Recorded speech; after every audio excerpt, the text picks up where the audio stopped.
পাড়ায় পুতায় ঘষাঘষি মরছে দশা শেষ, আমি খুঁজলাম তোমার ভালোবাসা। আর মানুষ খোঁজে আপনার লিঙ্ক। বসে যদি এক ফোঁটা পানি ফেলি তাহলে তোমার জীবন নষ্ট করার জন্য যথেষ্ট।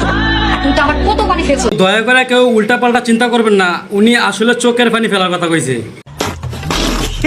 সো বর্ষা ভাবির ড্রেসিং সেন্স কেন জানি আমার ভালো লাগে না। অন্যজনের ড্রেস নিয়ে কথা বলতেছেন, আর আমি যদি আপনার ড্রেস নিয়ে কথা বলি, অশ্লীল কথা ছাড়া মুখে দিয়ে আর কোনো কিছু আসবে না।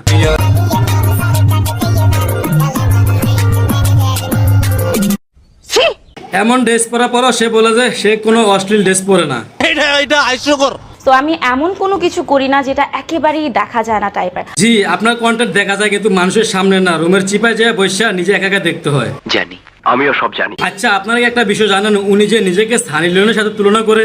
না, সানি লিওনের মানুষ খারাপ বলে বাট না দেখে পারে না। আমারও মানুষ খারাপ বলে কিন্তু আমাকে না দেখে পারে না। মানে আমাদের দুইজনকে অডিয়েন্স না দেখে থাকতে পারে। এটা তো আর বুঝতে বাকি নাই উনি যে